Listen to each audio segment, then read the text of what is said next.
a minute for this part anyway. Okay, I see that is being live streamed. Got it. You're not to them yet. I have to post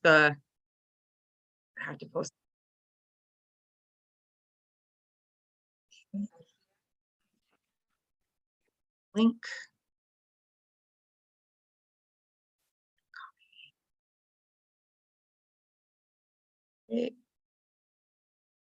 Tab, saving, you are live.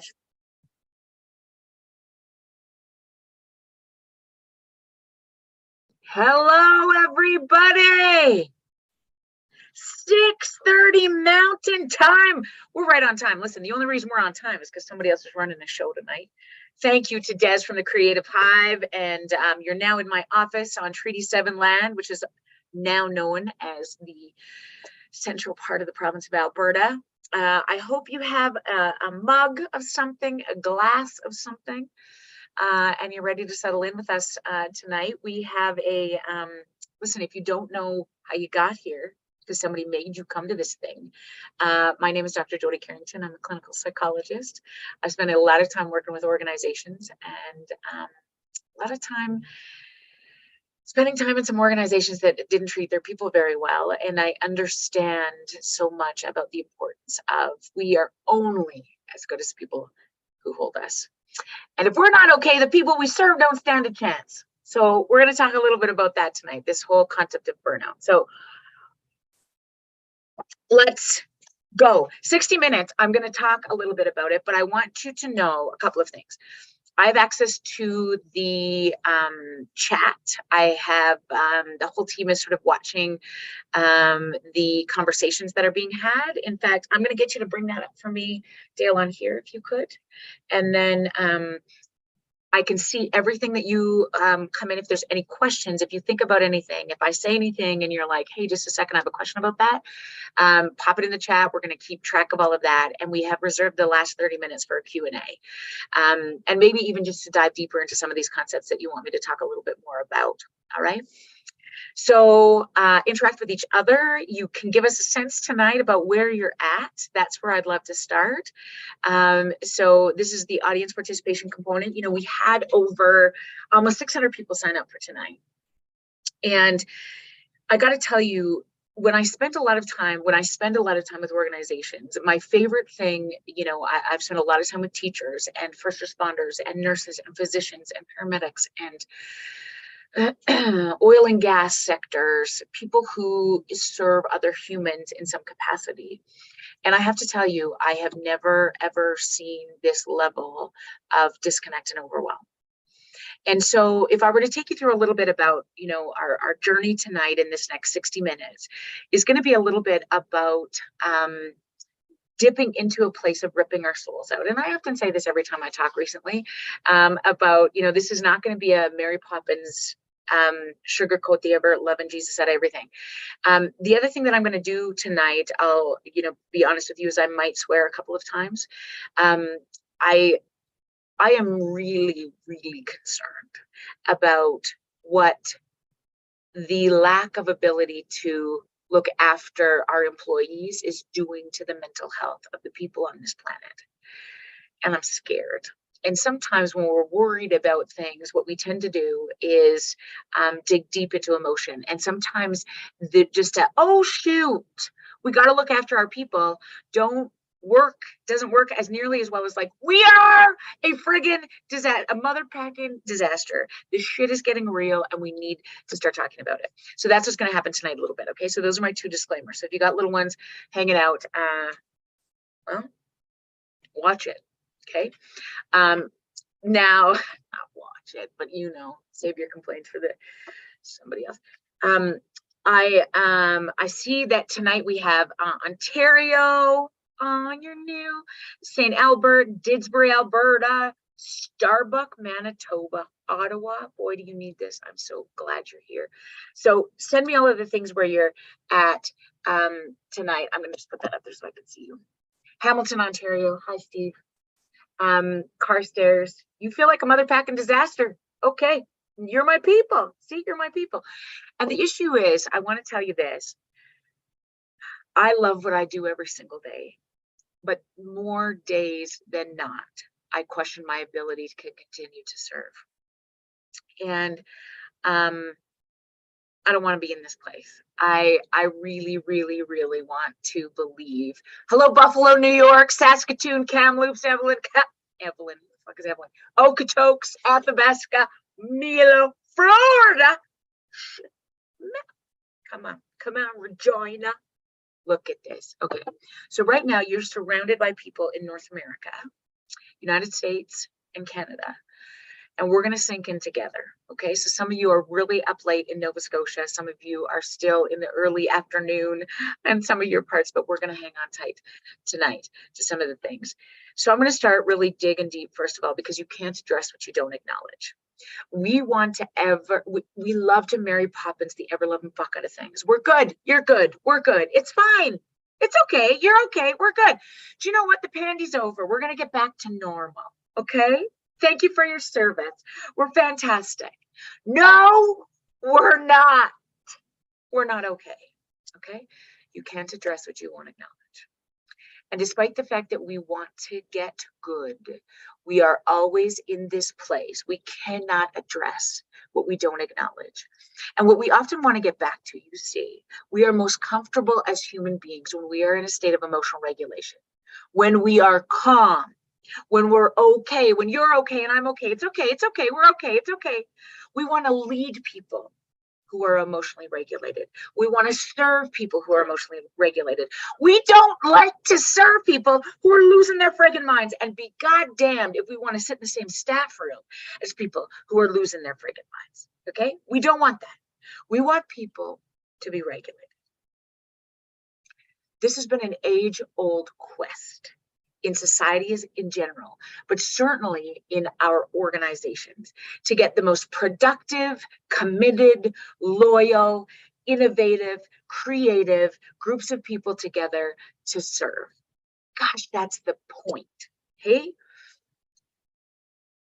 And in an effort to do this, we are continuing to play by rules that were established for a world in many of our organizations that no longer exist. We are trying to continue to operate in policies and procedures and manuals and functions, including in my own profession, I will tell you with all the clarity in my heart as of late, to try to get people to behaviorally perform by rewarding them when they get it right and consequencing them when they don't. And what we are losing such significant access to is the need to be seen, to be acknowledged, because here's the issue. We are wired to serve other people. We are wired for connection. We are at our best when we are compassionate to other people.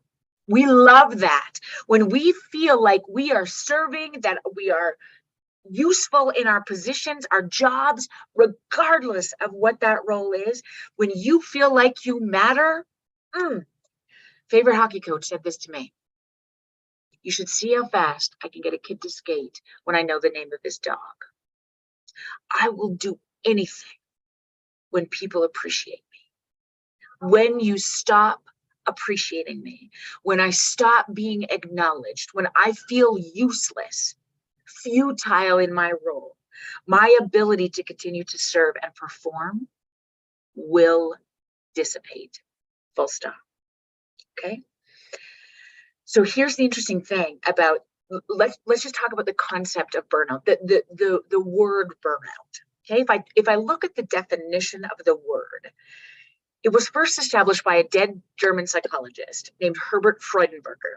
He worked in 1974 in a place of addiction services and trying to understand sort of drug use. And he coined the term burnout when he was sort of serving the people, looking at, multiple people who have just like burnt out on drugs. And by definition, the word burnout is smothering a fire. Extinguishing a lit candle. You burn it out, okay? It comes out, which indicates that at some point there was a fire there. Here's the good news.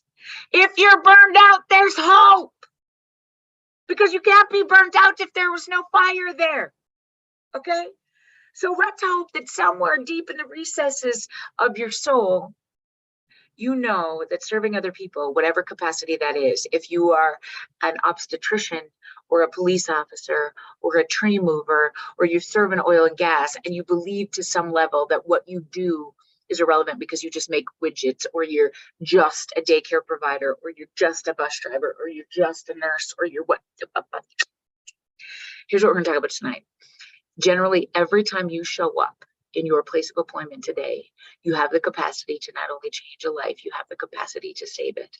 And we need you now more than ever. It is not about the things we serve or the things we do. It is how we make people feel. And as a globe, we haven't been this desperate to feel seen.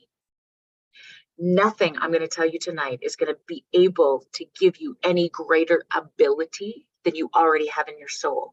My job tonight, our job as a collective group of people organizing here tonight, is to get us back to the best parts of ourselves, to reignite the thing, the flame that for some reason has been burned out. And I'll tell you the fucking reason why it's burned out. Okay. It makes sense to me why we're burned out. It makes sense to me why you're exhausted. If you are, let's normalize that right away. If you're not, it's okay too. In the chat, what I'd love you to do is, on a scale of 1 to 10, 1 being the most filled up you've ever felt in your career, 10 being the most exhausted and burned out, the light is extinguished, there's not a lot shit left. Give me 1 to 10 in the chat if you can, okay? And I'll be watching to see those numbers, and I'm going to come back to that in a second. Because what I want you to tell you is that historically, what we've tried to do to get our staff teams, our employees motivated, is to be able to reward them. Okay. Now, this all comes from, and if you're not doing great, then I'm going to punish it. Okay. And we're playing by a rule that doesn't no longer exist in those ways. And if I look at some of the numbers, and you can take a look at some of the numbers coming in the chat, there's a couple of really, some outliers, the 2s, the 3s. There are lots of 9s and 10s. And if I take the average of people here tonight in service professions where we care for other people, if we're not okay, you can imagine, if I am not okay, my ability to lead a team, to serve a team, to stand up for, advocate for, even be innovative and creative will be significantly thwarted, if you will, thwarted, okay? There's also a massive connection between what happens at work and what happens at home. Okay, what happens at work, what happens at home, inextricably connected. And for a very long time, we've tried to disconnect those two. Okay, I'm just going to focus on work, get all of the stuff there, and like home, we're going to do that. Or I'm going to be a different person at home and just sort of go to work and compartmentalize those two things. I think that's a very lofty goal that is often very unachievable. And I'll tell you why. You are only as okay as the people who hold you. You are only as okay as the people who hold you. If you've heard me speak before, I grew up in a small town called Viking, Alberta, Canada. And it was a teacher who inspired me to become a psychologist, not become a teacher, but become a psychologist, because I'm not a huge fan of kids. And despite the fact that I've worked with them the majority of my career, and I have 3 of my own, so it's fine, I'm coming around. But I really, for 2 years, I worked as a civilian member in the Royal Canadian Mounted Police, our National Police Service up here in Canada. And I have never been surrounded by such committed people who just really wanted to help this world. And it is remarkable to me to watch how an organization doesn't value its people sometimes, right? Do I think there's massive innovations and, efforts to sort of change that? Absolutely. But this organization I'm so grateful for, the RCMP, because it's taught me so much about what happens when good people, when we try so hard in this world of first responders to get to ask you to do some of the most holiest work on the planet, and we don't hold you. It is the motto that I write about in Feeling Seen. It is in the latest book that comes out right away, but I'll tell you, it is the answer to reconnecting a disconnected world, is doing the opposite of what we've been trained. You're only as okay as the people who hold you, Allison. You're only as okay as the people who hold you. And so, Adam Grant talks a little bit about this. We're playing by rules that were established for a world that no longer exists. So let's just take the fundamental heart of everything that we do, I think, when it all comes back to us functioning as human beings. We want people we love and we lead to be okay. Full stop. I've spent a lot of time in the last couple of days at the Foothills Hospital watching nurses and paramedics and physicians trying to tend to the needs of sick people, to make them be okay. When I've sat in the back of an ambulance or a police car or in a locked psychiatric inpatient unit, our job is to get people back to this place of being emotionally regulated. Okay. So the definition of emotional regulation is how not to lose your friggin' mind. We love it best when people around us do that. The only way you learn how to regulate emotion is somebody has to show you. In times of significant distress or disaster, I can sometimes scare you into compliance. But if I want to give you any skill, if I want you to remember our exchange, I will understand the power of me being able to regulate your emotion through something. And it reminds me, I always talk about this quote by the dead guy who I love so dearly, named Ram Dass. So much so that his quote hangs over my shoulder in my office. We were never meant to do anything alone. And the most profound statement that he uses in the human language that reminds me of this is he says this: we are all just here walking each other home. We are all just here walking each other home. And any leader who I have aspired to be like, regardless of rank in an organization, because a leader, by my definition, has nothing to do with where you show up in the hierarchy of an organization.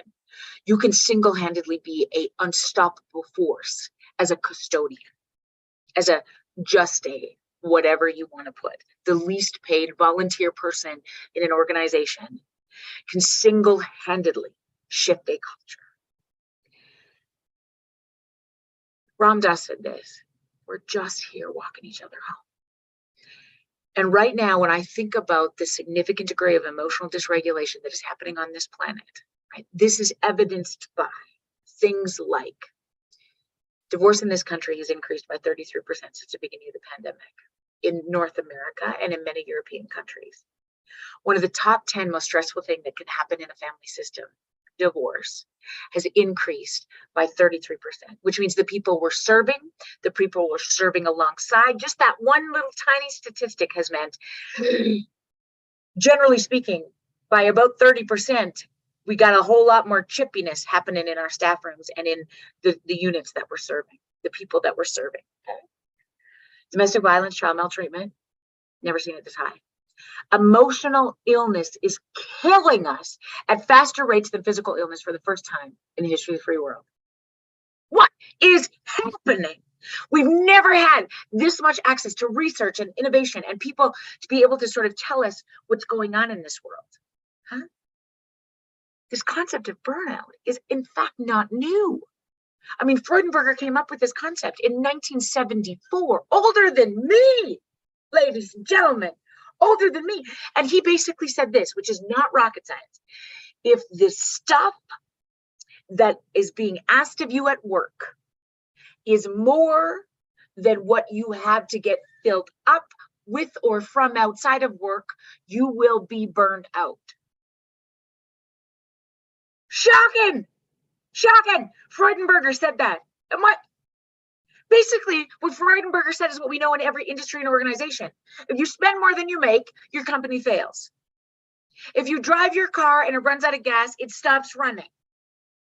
If you ever do not refill your soul, you cannot continue to serve. That is the truth. And at the heart of this for me, this concept of emotional regulation, being able to stay calm, remember our skills, having access to those things that we know to be true. This is a job. I'm going to give you the best I can with what I got in any given day, and that everybody that I'm serving in this moment is doing their best. You see, I've assessed and treated thousands of people across this country. And I will tell you this with all the truthfulness in my heart. I've never met a bad human. I've met a lot of emotionally dysregulated humans, a lot of humans who have survived multiple generations of abuse, neglect, and trauma. Lots of people going through a disaster, a shit show that you can't even imagine. And I've watched people serve in times of significant distress, managing their own PTSD or mental health, figuring out how to cope with, kids who are struggling significantly, or marriages that are falling apart, and still they show up for other people. There's got to be a reason and understanding of the necessity to get back to humanity, because when we're seen, we can do hard things, you see. And at this heart of emotional regulation for me is that we typically do this better when we are acknowledged by the people walking through this life with, okay? I will give you an example of somebody who's emotionally regulated, okay? Two examples. And I think that I'm going to tell you this quick because I think it helps. If you've ever seen a 3-year-old, okay, we often think about emotional regulation just in kids, but I'm going to give you 2 examples. If you've ever sat with a 3-year-old, okay, and they're emotionally regulated, okay? There's the job of kids is to lose their freaking minds. But if you've ever sat with a 3-year-old who's emotionally regulated, let me give you an example. You're sitting around the table, your mother-in-law's there, they're using their words and their manners. That's emotional regulation. You have access to the best parts of yourself. When she says, "Grandma, can you pass some potatoes?" And Grandma says, "Sure, baby girl, you got that." And you, as the mom, you're super proud. You're like, "Oh, tell her, show Grandma your alphabet. Can you say your alphabet, honey?" And your sweet little muffin named Ashley says her alphabet beautifully. Grandma's impressed. The whole table is, "Oh my God, she's lovely. She's been kind to her sibling, doing all the shit." Then Ashley says, "Hey, Mom, can I have a ring pop for supper?" You said, "No, baby girl, you do not get a sucker for supper. Don't be unreasonable." And she snaps, loses it, comes unglued, flips the table, flips you the bird, is under the table. She's taking her clothes. "I hate you." Jesus. Your mother-in-law vapor locks. She does, "Oh, I have never." And you're like, "Yes, you fucking have. I'm married to him," but you didn't say that out loud. And you were sort of looking at your child, this 3-year-old, going like, "Hey, Ashley, get it, and she hisses at you. She's feral. She's got the ADHD. Something has been wrong with this child. And has that baby girl lost her ability to say the alphabet, use her words, be kind? She's lost access to it. That's the definition of emotional dysregulation. And the fundamental understanding of burnout is we lose access to the best parts of ourselves because we have not been filled up. Nobody has seen us. Generally speaking, in this season, everybody else is also done, you see. Our partners. We've also been through this Pandy. I don't know if you've heard of her. And the same thing really applies, when we start to talk about, even, I have to use this example of being in a bar fight. I mean, I know, if we think about the last time you've been in a bar fight, I've been in 2. And, when I went to Billy Bob's, where I cut my teeth, a little bar in central Alberta, as a young, frolicking person, being emotionally regulated when you go into a place, a drinking establishment, a dance, a social activity, is highly necessary, you see, because they don't let you in if you're not. If you're losing your friggin' mind at the door, they don't let you in. But if you go in and make relationships with somebody, you line up somebody who's gainfully employed and maybe you want to bring home to your mom and you're dancing and they seem very kind, huh? What do they look like when at the end of the evening they get in a bar fight by the hot dog stand in the parking lot, right? What happened to their ability to have a solid conversation or to two-step, right? Have they lost access to that ability when they're ripping the ponytail out of somebody from Melfort, Saskatchewan, and No, they haven't lost their ability. They've lost access to it, you see? And here's the three things that are on board in the most dysregulated among us: uncertainty, fear, and no end in sight. Uncertainty, fear, and no end in sight. So people often ask me, why in this season are we more burnt out? We've been through the pandemic, we've done all these things. Why? We have access to all these resources. What is happening? Listen, you think about the three components of a global pandemic, which in my opinion has exponentially created distress in our organizations. Think about the three components of a global pandemic: uncertainty, fear, and no end in sight. Those same three things that cause the most dysregulation amongst us.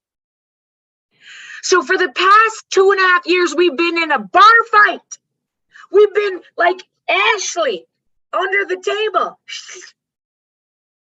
How exhausted are you after a massive meltdown? What do kids, bar fighters, look like after they've just been through the ringer? Where's their access to kindness and compassion, empathy, motivation, innovation, creativity? Listen, they have not lost their ability. They've lost access to it. And what I think is so critically important in this process, right, is that it then leads to this concept, understandably, of burnout. And if I take, us back to this idea of the original concept of burnout, again, Freudenberger, Maslow came along. I'm going to talk a little bit about Figli, but in Freudenberger's initial definition, right, is becoming sort of emotionally exhausted. When we being exhausted by making excessive demands on energy, strength, resources in the workplace. Okay. Here's why. Freudenberger said, in the most burnt out among us. And it's interesting because in North America, burnout is not a diagnosis. It is a construct, a theory to describe. So you can't get diagnosed with the burnout, which is very different in some European countries. So Sweden and the Netherlands, it's a medical diagnosis. We get into this place of identifying that work is actually harming people, okay? In North America, we think about this as much more of a construct. It's not something you can catch, but it is certainly something we can create, we can deal with or connect to, which is, how we're going to end tonight. But I have to tell you, the three things that Freudenberger really pitched first make sense to me still today. He said, here's the three components of burnout. You will notice that people become three things: emotionally exhausted, they start to lose compassion, and they start to experience futility. Emotional exhaustion, I think in one of your resource handouts, I've included this so you can just remember that or take notes on it or bring it into your organizations if you need to. Think about the people you work with and the people that, or, in terms of your own being in this moment. Emotional exhaustion, a lack of compassion, and experience of futility. Those are the three original parts of Herbert's first theory. And if we unpack those real quick, here's what I understand about this. Emotional exhaustion. If you spend your time not getting filled up at work, in fact, you want to start to avoid it. If it feels like nobody sees you, you're getting the shit beat out of you, there's only complaints, there's only things that people do not appreciate how you show up shift work after shift work, or, whatever the deal is, or even all it takes sometimes is one, right, who question your character. The amount of sleep you've lost over other people's children, the amount of, puke and shit you've cleaned up from somebody else, or the long sleepless night, any of those things. People have not seen it, and they have the audacity to say, do you even care? The ability to stay in the game means it becomes very difficult when uncertainty, fear, no end in sight. The emotional exhaustion hits hard because we stay in this place of heightened arousal. Okay. The pandy, coupled with we've never been this disconnected in the history of the free world, right?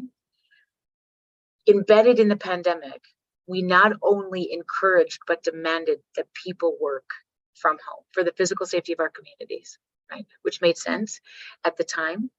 The cost to that is great because we've taken away for 2 years, and we're still in many organizations still in this place of trying to figure out, are we a hybrid opportunity? What are we doing? All these things. It becomes very difficult to get filled up when we continue to isolate. I think about in many organizations, you had to, the workplaces were smaller, the detachments were smaller, the hospitals were smaller, the schoolhouses were smaller, our corporate buildings were small. We had more access to each other. Now you can go through an entire shift and not have to speak to a single person. You might speak to them, but you're keeping your camera off or you're on the phone. There is a physiological response that happens when we're in the same physical space as another human being that you will never automate. You cannot automate relationship. My cortisol decreases, my oxytocin and my dopamine increase when I feel like I am part of something. Physical connection to a team, to people around me. You cannot automate that. Emotional exhaustion is the first component that Freudenberger talked about. Okay. And this is, he sort of talked about this like a tiredness in your bones. Not like we got to push through this big project or we got to get through this season or that season or just make it to the holidays. On any given Wednesday, you're tired. Now more than ever, it's 6:30, you're in your jammies. People ask you to go out and you're like, are you freaking kidding me? And it also is concerning to you a little bit, right? Because you're so fucking tired. But sometimes you can't shut your brain off and it's 3 o'clock in the morning and you're like,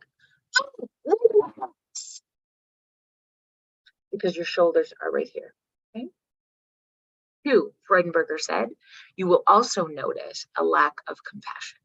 And this is scary for us in human services professions. Okay. We start to not like people. We start to get chippy with people. We start to question their intentions. We lose access to empathy. The story that we tell about them is that they're attention-seeking, manipulative liars out to get us. Our guards are on. God, darn it, it's hard to serve when you expect the worst in people. It's understandable why we get here. When we're emotionally exhausted, I start to lose. You think about somebody who hasn't slept in 2 days. You think about, even a toddler who misses their nap, right? Where is your ability to give people grace? We get very divisive in our thinking and we go back to our implicit biases, right, wrong, right? It's where sort of the bedrock of things like racism and any bias lives is in this lack of compassion for people. Okay, scary, huh? Scary. 2, 3. So Freudenberger talked about the emotional exhaustion, the lack of compassion, and then understandably, his third thing, which I love the most, is futility sets in. Your give a shit is broken, huh? You're leaving at 3. Fuck it, me too. What do they want from us? Anyways, all we do, you want me to pick up a shift? Are you fucking kidding me? Not today. Okay? For what? What? Why? Why would I do that? You're going to give me a water bottle. Ooh, thank you for your service.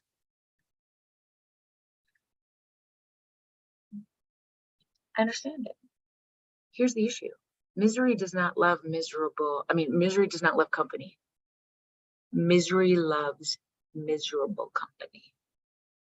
This experience of futility is contagious. And if you are sitting in a room of people on a Zoom call, in a staff meeting, and you have somebody leading the charge that's like, this is so fucking stupid, and you're sending notes to each other and you're like, I bet you really want this to be. I have been a part of teams like this. I've been contributing to these conversations. You want to feel connected to something, even if it is the destruction of a team. Be very conscious of your role in these things. Be very conscious because A, you don't deserve it. And B, if that's you and you can't get through it, get out. Because you don't deserve this. And what is so critically important is it's contagious. And generally speaking, we're serving families, people, kids, other people who just want to be seen when they're in their most vulnerable time. Either they're coming to you for a service or to be tended to. And if we're in this place of futility, they can smell it from the parking lot. And I don't want any time my children, my people, anybody seeking a resource to be treated like that in an organization. In fact, if you want your company, your organization, your team, your unit to be better than they've ever been, what we want to start to think about is what we're doing in our cultures. Okay, because the concept of burnout, those three things, emotional exhaustion, a lack of compassion, and futility, still ring so true to me and clump together in this concept of culture. Now, people often say, you know, like we need a shift in our culture. What's our culture? I think it's a big buzzword when people are talking about culture. What the fuck is culture? I'll tell you, by definition, culture is the unique sum of values, traditions, beliefs, interactions, behaviors, attitudes. Okay. It is generally speaking that feel that happens when nobody's watching. What does it sound like in the staff room? How committed are we to each other? Do you know anything about each other at work? Is this a very bump, bump, bump, bump kind of an organization? Because we have three things we need to worry about in any business: our individuals, what we're doing to serve them, what we're doing to serve ourselves. Second is our team. Third is the people we serve, in that order. If you want to look at some of the most healthiest teams on the planet, what we are concerned about first is how our employees look after each other, how we encourage them to do that. Two, how they look after the unit, the team, the organization, and then the people they serve. Okay. Positive, safe cultures.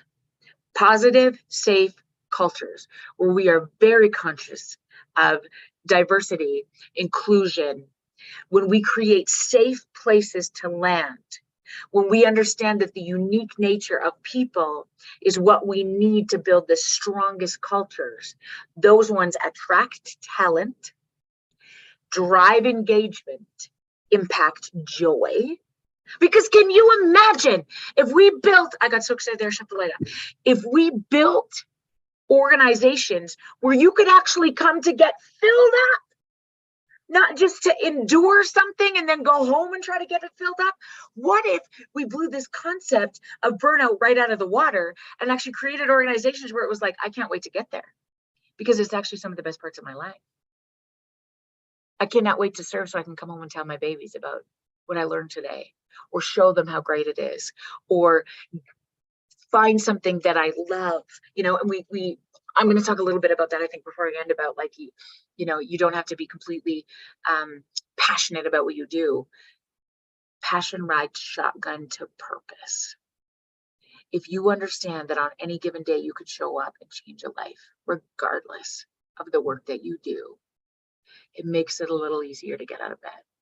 And the more you give to me, the more you give to the people around you, the more it refuels you.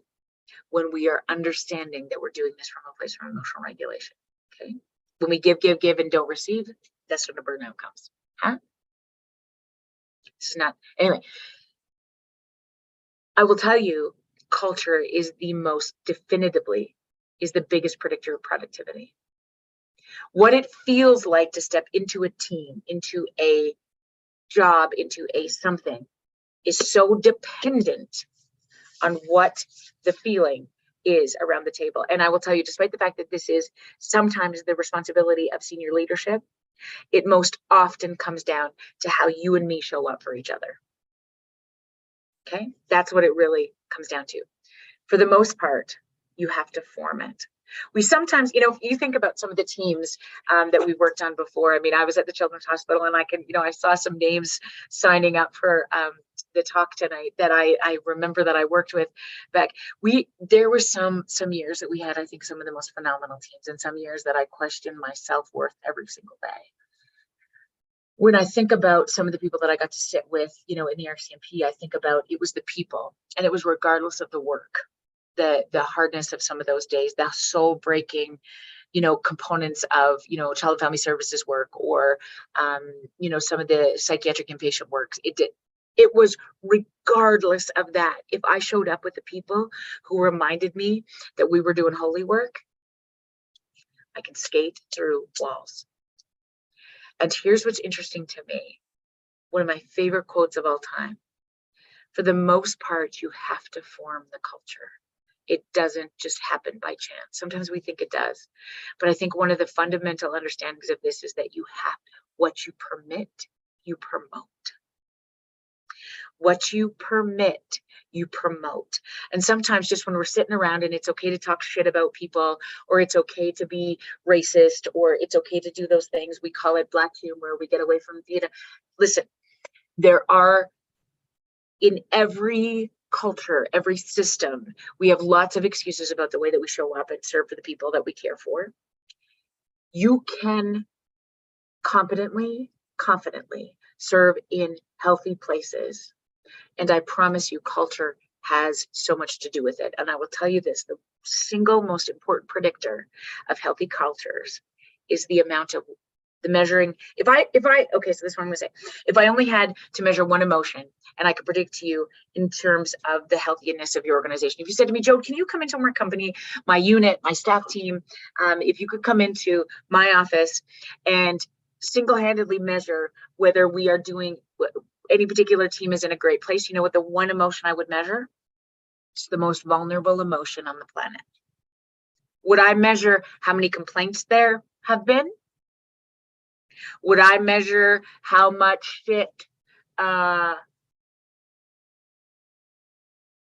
don't know, measure, how many sick days, how many whatever. No, you know what I'd measure? I'd measure the joy. I'd measure it by how much belly laughing do I hear? How much tomfoolery is there? How much engagement is there when at the lunchtime staff room? Do people eat their lunches in their office? Do people turn their cameras on? Those are some of the things that I would want to start noticing, because joy is the most vulnerable, refillable emotion on the planet. That's what I'm concerned about. Okay. And it's interesting because as this concept of burnout has evolved, in 1982, a fellow by the name of John Figley came along and really thought that, burnout specific to those of us in human services profession was something that we really need to look at. And so he started to talk a lot about compassion fatigue. Okay. So he's like, listen, this burnout thing, when we start to sort of dislike other people, is really like compassion fatigue. We get exhausted for all the caring that we're giving to people. And I was like, shit, yes, this makes sense to me. Until I read Gabor's work. Dr. Gabor Mate is a psychiatrist and has written the Myth of Normal, a really great book, and amongst other things. And he said, listen, just a second. There's no such thing as the compassion fatigue. You do not get tired of caring. When you get tired is when you stop being noticed, when you stop being refueled, when you stop being acknowledged. All right. So wherever you are with me right now, take a deep breath. If you are one of those souls, drop your shoulders. I mean, I'm watching you. Wiggle your toes. If you are one of those souls who are feeling exhausted in this moment, there's good reason. Because we have been through lots. If you're continuing to serve in any profession that is stretched thin, that is affected by resources, which is so many of us right now, you should be tired. And here's the answer to it all. I promise you. When you are acknowledged, you will rise. When you begin to understand your power of acknowledging your colleagues, they will rise. It is our job as a collective to give to our teams the best we can on any given day, and it's enough. I promise you. And all you have the responsibility for in the next days and weeks, even just give me till Christmas, the holidays, is the next best, right, kind thing. We get overwhelmed when we think about staff shortages and financial issues and all the things that are on our plate. Next best, right, kind thing is what I need from you. And I have to tell you, when you're acknowledged, you rise. And I often tell this story about acknowledgement, and I'm going to explain to you what acknowledgement means for me so that you have a sense of what you can do moving forward.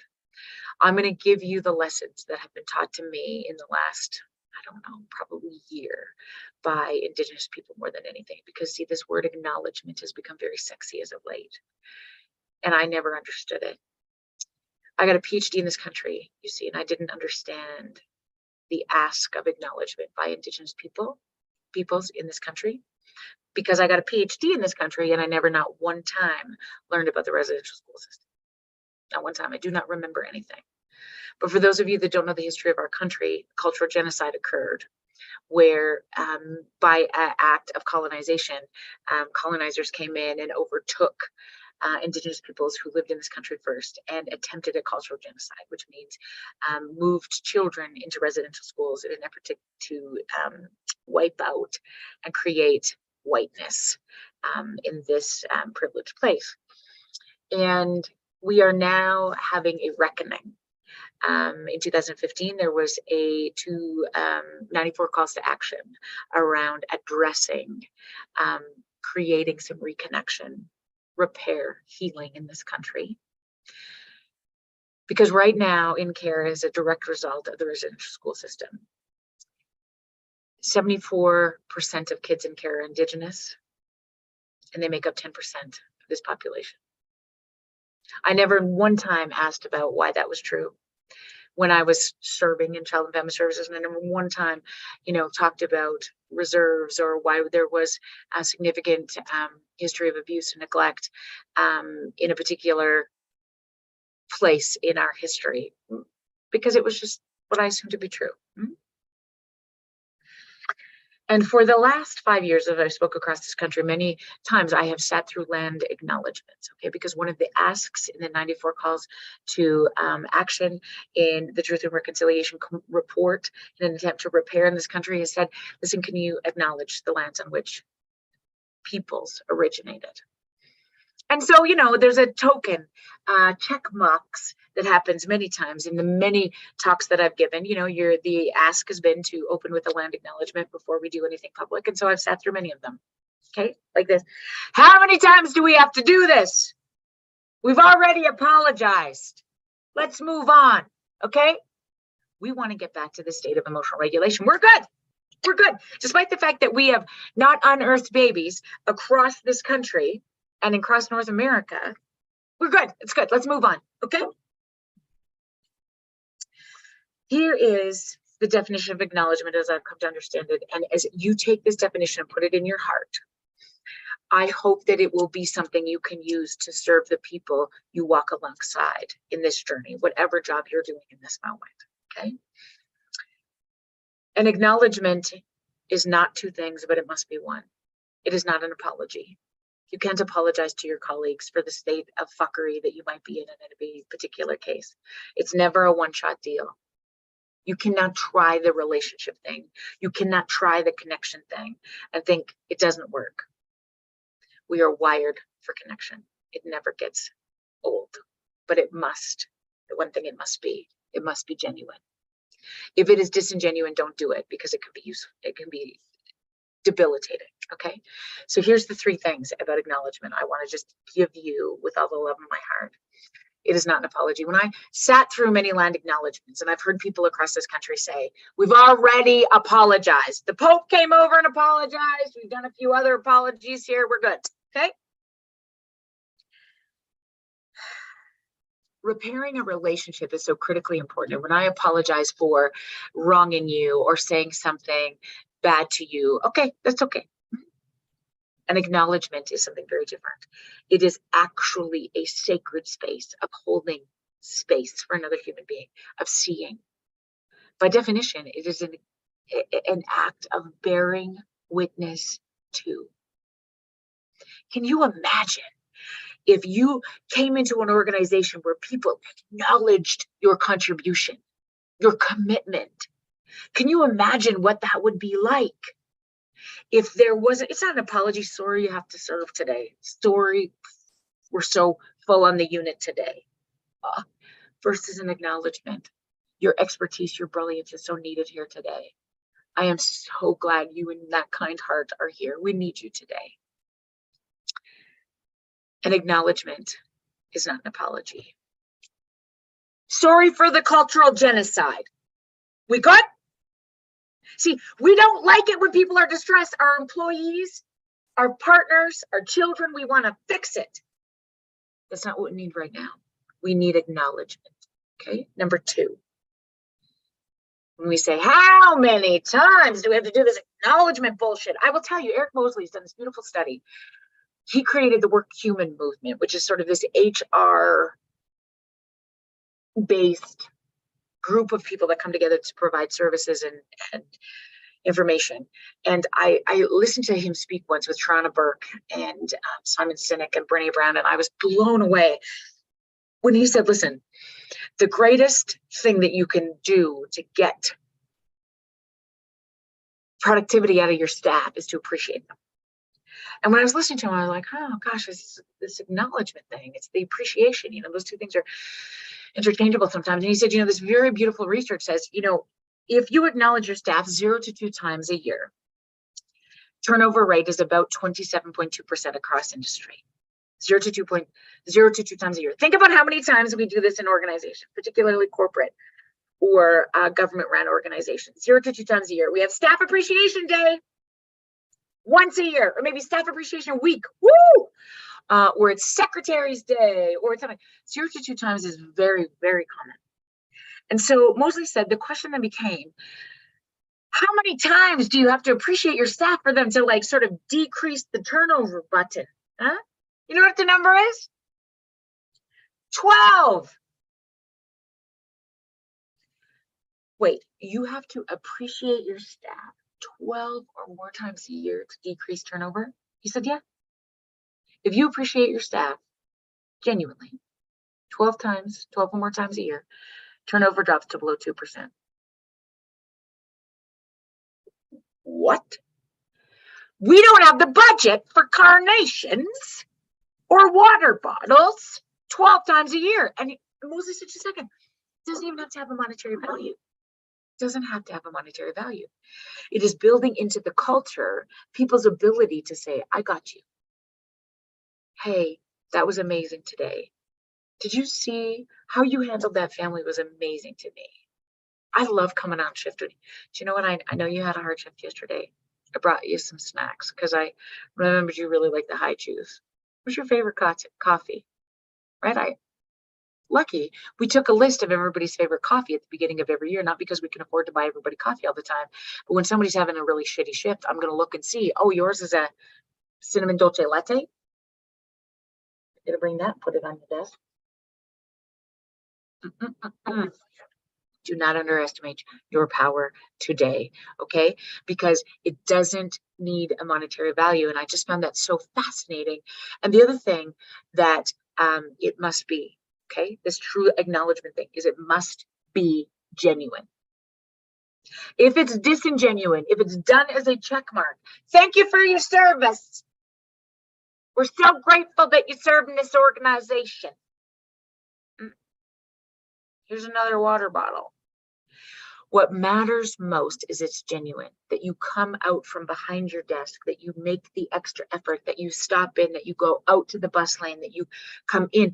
Relationship knows no hierarchy, okay? No hierarchy. Nobody asked for the rank when they're sitting on the side of the road. When I called 911 not very long ago, I didn't give a shit who was on the other line. I just looked for somebody to walk me home,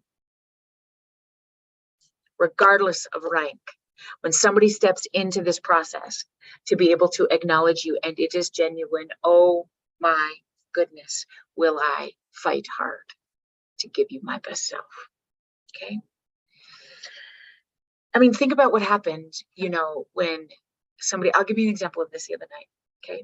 I was at in the hospital, staying overnight, caring for one of our family members who's not doing very well. And I struggled so much, to be there alone. It's the night. I'm sad. I'm worried. I'm doing all those things. And there's this beautiful nurse named Angela. And I said to her, I'm going to sleep in this chair. And she's like, no problem, no problem. And I said, you know what? Thank you so much. You've just been so amazing today. And I just love how much you're loving on this person that I love. And she said, you can stay the whole night. And I said, I would love to. Is that okay? She said, absolutely. I would never leave my mom either. And I left the room for a short period of time. And I heard there was some big commotion. And when I came back, she had wheeled in a chair that was a recliner that she had found somewhere. Okay. And on one of the hardest nights of our life, I came back into this chair. It was simply just this chair. Yeah. And I have never cried so hard in my life. I said to her, do you understand what this means to me, to us? Thank you. Thank you so much. It was a genuine effort to help us walk through a tricky situation. And it was, I will never forget her. I'll never forget her. If you have ever served in that capacity, I promise you that any kindness, any service, any leadership in those moments of distress of other human beings never go unnoticed. They might not always be acknowledged, right? I think about any time I've ever interacted with a paramedic. I rarely have the ability to call back, later and say thank you, but I will never forget the times where people are serving in times of distress, that they have an ability to make me feel even when I'm in my shittiest moments. Yeah. Because the people who need it the most are the hardest to give it to. Yeah. So here's the thing about acknowledgement that I want to remind you. Genuine must be. Never a one-shot deal. And it's not an apology. So I will tell you this, everything I created for you tonight happened here on Treaty 7 land, which is now known as the province, the central part of the province of Alberta.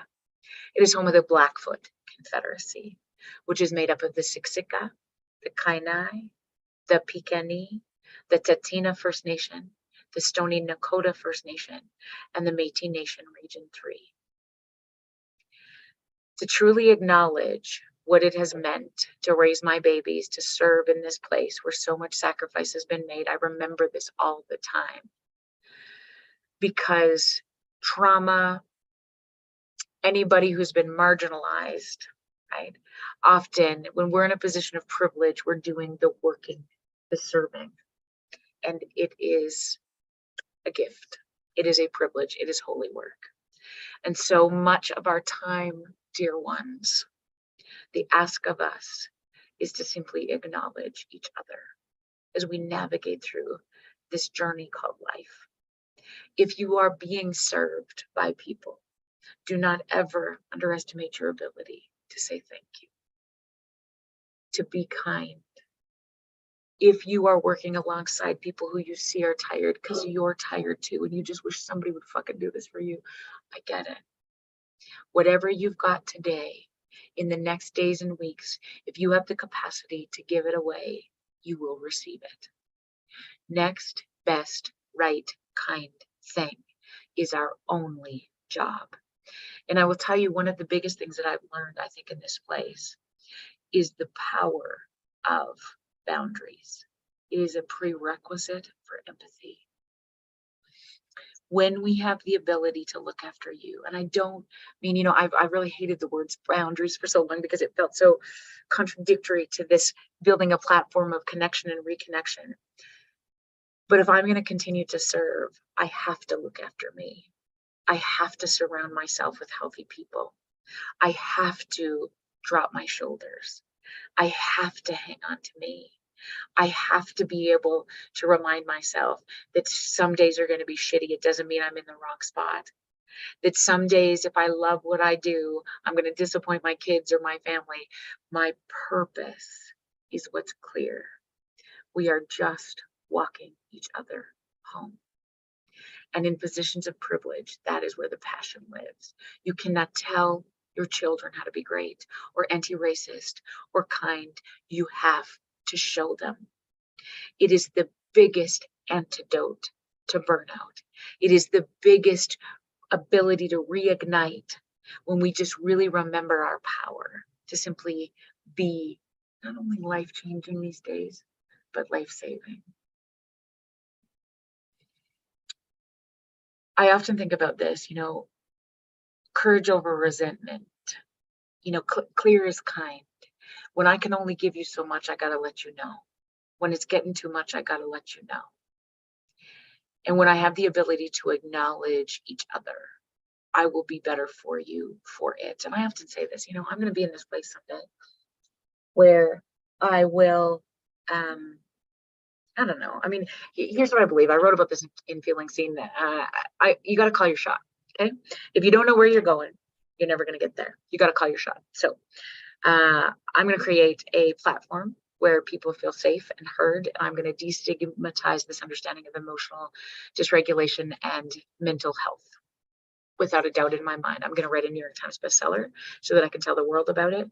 I'm going to create a platform where people feel safe to be heard. I'm going to fuck it up. I'm going to demonstrate how we step up and do it better again and again and again. I'm going to be the CEO of a very powerful company.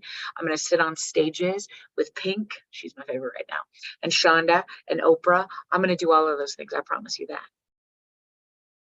But I can do none of those things if I don't look after me first. The people I go home to, the people I serve alongside, then and only then can I be concerned about the people that we serve. In that order. Okay. So when I talk to you tonight about, we're building a place of, we're living in this place where, we are practicing by rules that were established in a world that no longer exists. We really think about treating our employees, you demonstrate your worth and I'll reward you. You earn my respect. You show me how good you are and you be kind and I'll be nice to you. Okay. That's the old rules. Here's the new mantra. Be kind and don't tolerate bullshit in that order. This doesn't mean that you just give it away and hope everybody just sucks the life out of you and I'm just going to give because everybody's so empty and everybody's want to kill themselves and die or just have to give more. No, that's not what I'm saying. Be kind and don't tolerate bullshit in that order. People you deserve the benefit of the doubt. Particularly if you don't seem like you deserve it. The people who need it the most are the hardest to give it to. Okay?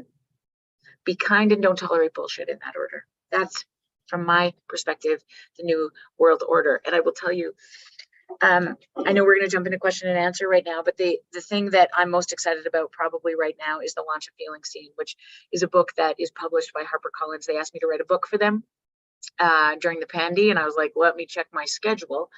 And they said, could you pitch us a proposal around a book that you think the world needs to read right now? And I said, I already know what it'd be called. And they said, really? Yes, I do. It would be called Feeling Seen. That's how we reconnect a disconnected world. Feeling seen is something that is felt by people who have difficulty seeing. I can imagine that, people who can, even if you cannot hear specific sounds, you can feel seen. It's possessed by all of us. It's mastered by none of us. And you have never, ever, ever lost your ability to do that for another person. But so many of us have lost access to it. That's it. You are as good as you once were. That fire, if you're burnt out now, it was there one time. It's not gone. We've just lost access to it. So our ability to reconnect to things that fill that up becomes important. Joy, giving it away. Get a fantastic playlist between now and Christmas that fills your soul. Wave at people. Give a compliment a day. Remember to drop your shoulders. Do that with me right now. Drop those shoulders. Des, drop your shoulders because you're the only one I can see. Wiggle your toes. Relax your jaw. Let your gut out. And smile. That's a relaxed body. And sometimes we have to get back there on purpose. Put a reminder in your phone. Surround yourself with people who could get you home. Because that's where we serve the best. Okay? You cannot serve from a dysregulated place. And we spend a lot of time here with our shoulders up around our ears. Okay? I'm going to leave you with this before we jump into this question and answer period. It's impossible to go through a time of significant change without the emergence of great leadership. Be the person who shows up tomorrow, giving us the best you can with what you got on any given day. And I promise you it's enough. It was so incredibly great to sit with you tonight. I promise you, the nearly 600 people that will get to watch this, are doing very important things in North America. Our only job tonight was to create a few of us could go out tomorrow and cast a stone. Cast a stone to the people that we serve and we lead and we love, because, you know, the people that matter the most to us, they're watching. And we cannot tell them how to do it. We got to show them. We cannot tell them how to do it. We got to show them. So, okay, I'm going to jump into some questions.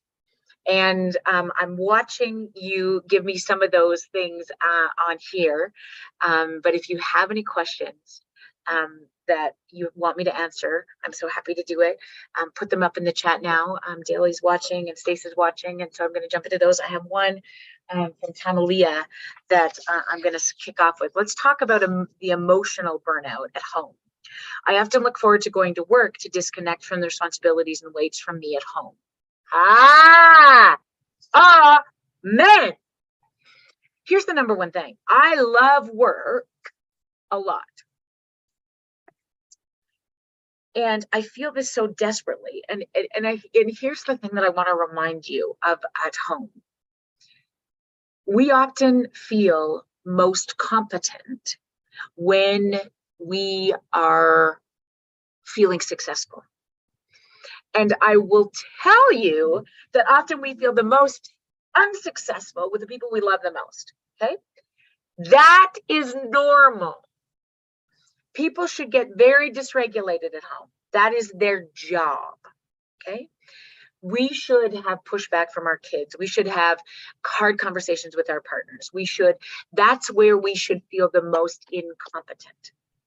And so it makes sense to me that it becomes really difficult then to go home to get filled up. Okay? If we're feeling unsuccessful or that we're screwing things up or that we're struggling a lot, you know, so much of this comes back to, for me, leaning into that, dropping those shoulders, really understanding, giving yourself some grace in this moment. When you're overwhelmed and exhausted, you stepping back in, you know, at the end of the day, if I spend my whole time questioning my ability at work or like really liking my work, but just not sort of knowing how much it's like taking from me, and I come through the door at the end of the day and I'm like, whose backpack is this? And they're like, mine? Why is it here? Disrespectful. They're like, because we live here. Right, got it. There's such a connection between what work either takes from you or gives you, and the balance is bullshit, but what that looks like at home, okay? So let's really be careful about how those two things interact with each other. I hope that helps a little bit, because sometimes it's difficult. So then where is it that we're getting our fill up? Think about your people. I generally have to sink into my people so much. They're the people who believe the same things, who can fill my soul. My husband sometimes makes the list, sometimes doesn't. It's really mostly, for me in this season, other female entrepreneurs, people who are in a place where they support and believe some of the work. They question. It's not about just, getting sitting with all the right people, but where do we feel safest to sort of grow the most? What are we reading? What are you listening to? What are you consuming on social media? What are you doing in those sort of places? Really pay close attention to that, because if you feel like you're incompetent in one particular place, whether that's at home or at work, sometimes you can't just do that alone. You need to be reminded that you're pretty great, and that gets us to places. Okay, so I want to just take a couple more of these questions here. I have a hard time saying no. So Maureen, let's say this. I have a hard time saying no when it comes to helping out with my kids' school, community organizations. I need to create better boundaries. Otherwise, I do 100 things half-assed and nothing great. Okay, Maureen, this reminds me of something very important. Courage over resentment, okay? If you say yes to something and you cannot wait to serve, make brownies for the kids and stuff, work the time clock at the hockey rink, do the things, show up for the extra coaching facilities, stuff like that. Courage over resentment is this really big, I think Brene Brown maybe started this, but this concept is so critically embedded in so many people's conversations. If I resent saying yes to something, I will not serve well.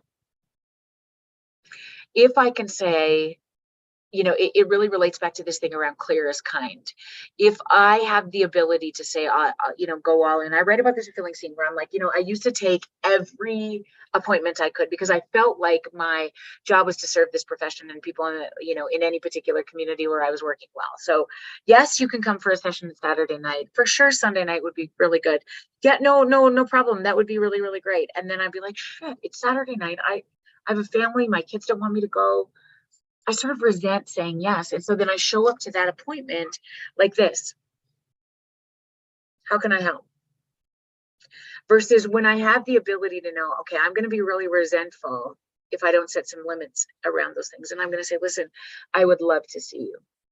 And my availability, I have 2 appointments left. I would love to see you next week, Monday at 9 or Wednesday at 4. I hope you can make one of those work because I'd love to see you. And sometimes I get back this year. Well, I don't think I can make it. Well, you know what? I'm going to have to move some things around, but maybe Wednesday at 4. Oh, thank you so much. Great. I cannot wait to see you Wednesday at 4. And I tell you, I show up with my whole heart. Courage over resentment is, I think, one of the things that I have to remember so many times because I forget it all the time. Okay, I'm still looking. Dr. Jody, I have a question. Danny says this: I am currently a director at a daycare and out of school program. Staff are feeling appreciated by management. However, they are not feeling supported or appreciated by parents. How can I support my fellow educators with this? Okay, 2 things, Danny. I would garner some empathy. I would attempt to sit with my people and really try to garner some empathy for what the families that we're serving are experiencing in this moment. If there are particular families that are sucking the life out of your team, and typically they're not surprises, I would put that into context for my staff, of course, from a confidential and a respectful position. If there's anything that I can do to put that into context, what we know about Jackson's family is this. How I can appreciate this is that, they're very scared because their baby is immunocompromised, and so they're very demanding about our policies and procedures. I know this mom and this dad just buried their oldest baby, and there's so much going on for them. I promise you, in this human services professions, when you can put into context why people show up in assholery-ish like fashion, that's the quickest pathway back to empathy. Okay, I hope that helps. Allison says, I'm an instructional coach. I coach teachers. Often those teachers meet me for the first time and fall apart with tears, wondering if they will make it through the school year. I try to have them focus on what's going well, what they feel good about. Any specific advice, words to share with these folks? Yes, Allison, don't Mary Poppins the fuck out of it. Acknowledge that it's hard. First, you have to name it to tame it. Here's the 3 ways that I would pull them in first, because if you try to quick fix it too much, it's okay. You're good. Look at all the things you have to offer. You will get met with yes, but. If you're getting met with yes, but as a leader, zip it. Here's the 3 words that allow me to have another person feel seen. Tell me more. What's the hardest part? And it feels like you could get sucked into this emotion and you don't want them to be whining about shit. Like, you get into this job, let's go. Come on. We got to serve people. Kids are not abusive. They're fucking exhausted. So stand up and serve.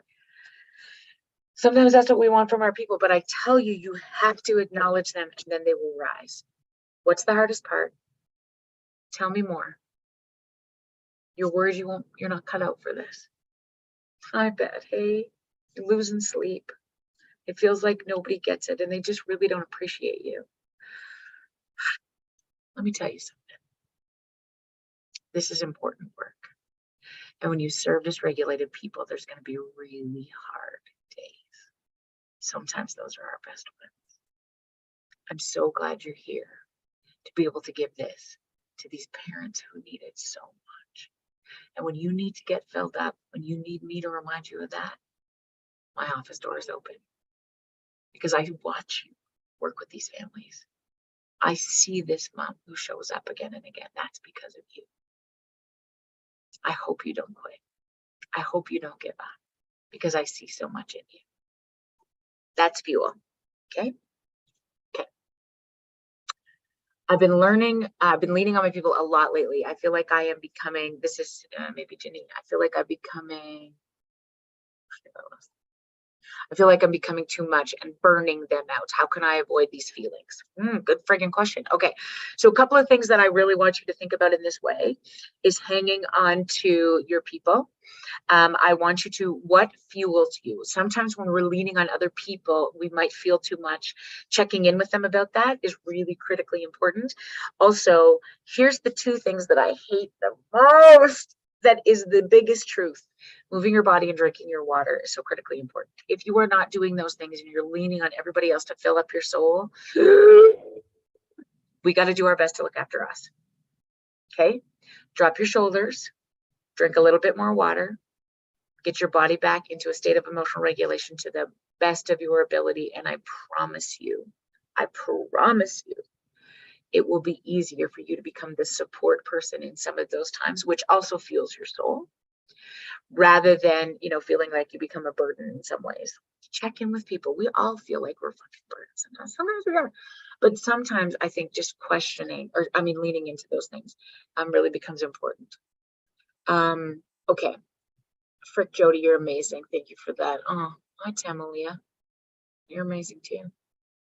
Okay, Ellie, how, when anybody has a question, it bumps me. Okay. How do you, just a minute, I'm gonna get it. How do you avoid burnout when you work for a very broken system? Listen.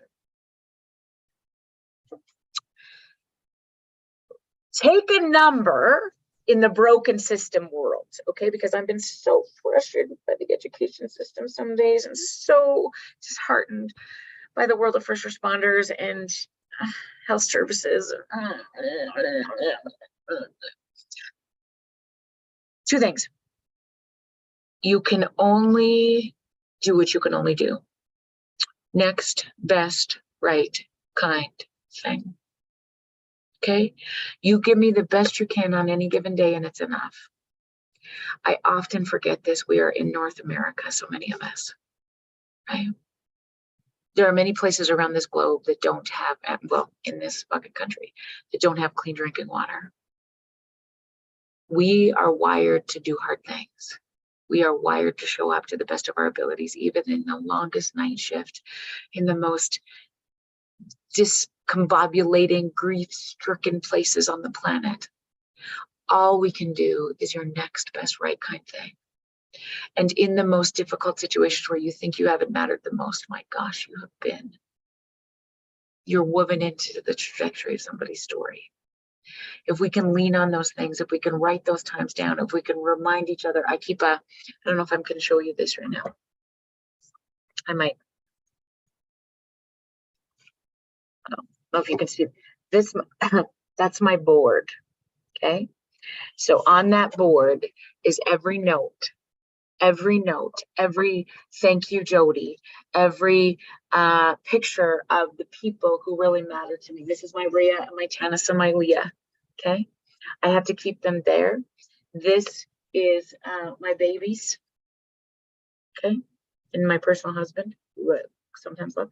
And these ones in this is my why. Okay. So when I get a complaint, when I have hard conversations with the college, when people question my character and my ability, and rightfully so. I mean, when we serve in professions, our regulatory bodies, their job is to make sure we stay on track, and I'm not always going to get it right. Okay, that's okay. What's my why? What's my why? What am I doing it for? This Jody's team. Every time I've called or texted, I am treated like I'm the only one who matters at that moment. You are an extraordinary group of humans. That's been on my board for 3 years. Okay.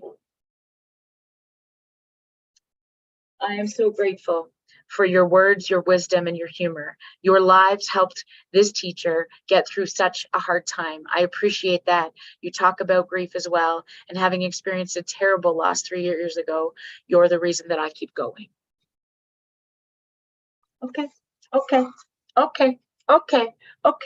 Brenda Lucky, Commissioner of the RCMP. She gave me this card. Okay?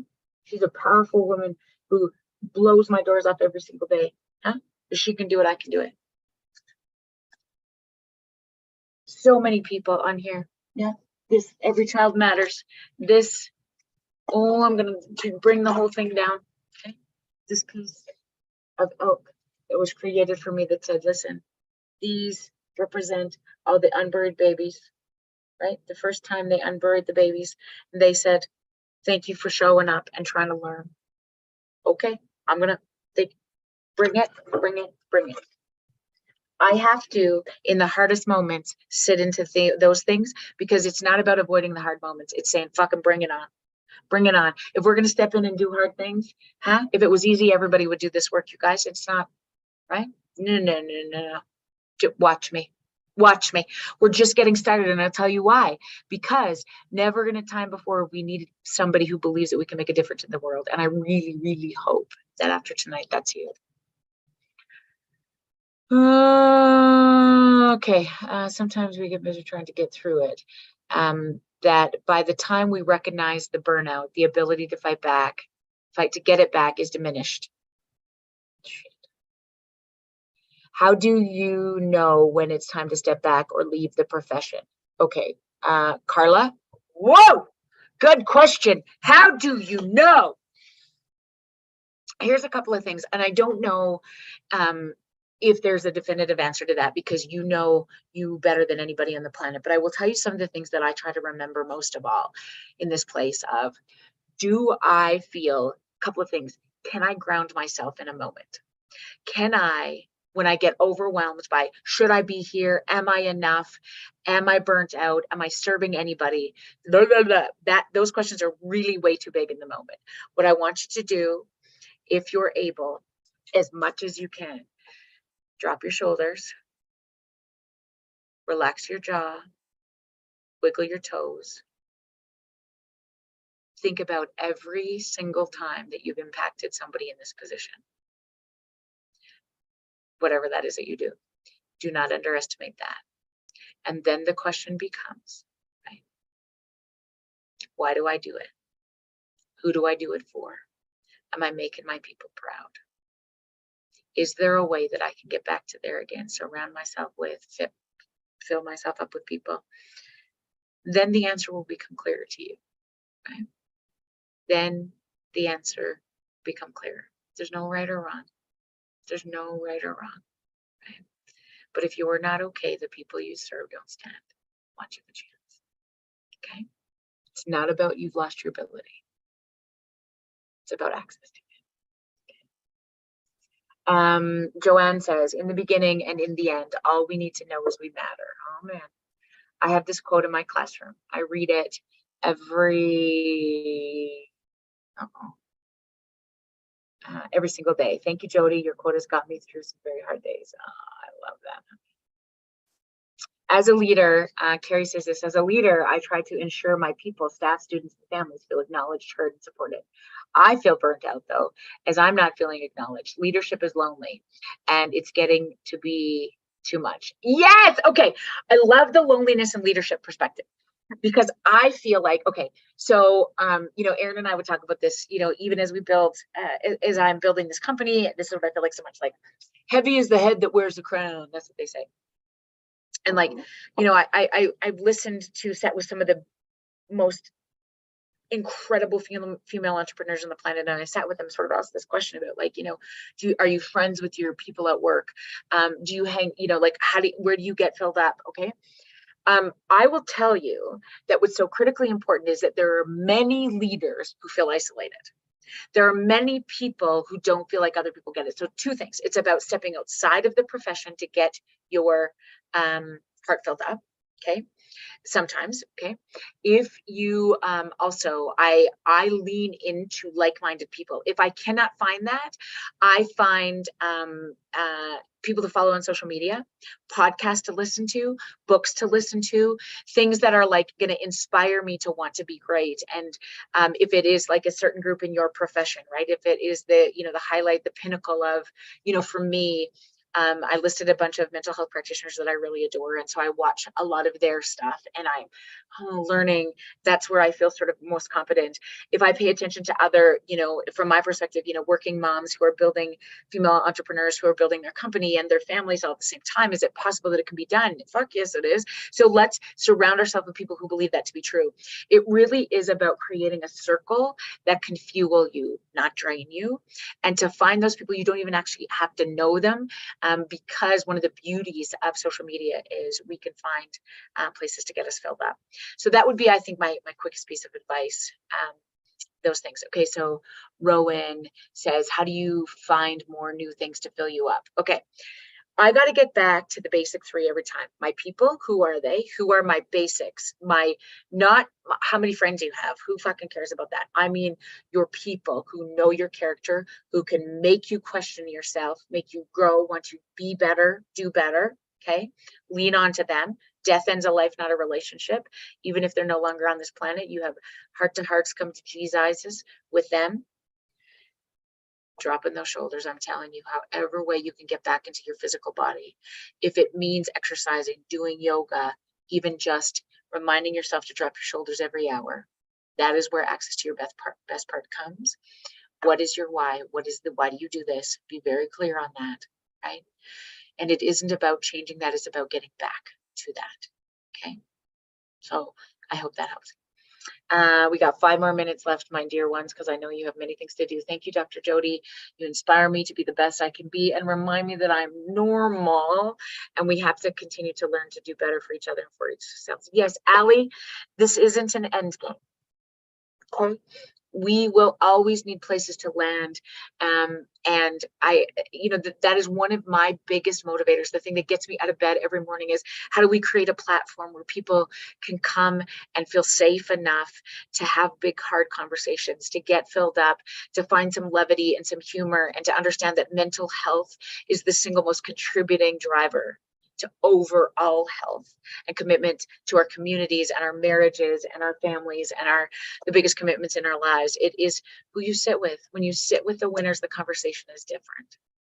Find your communities, love them hard, be very connected to them. And I promise you, there is the opportunity to be better and healthier than we've ever been.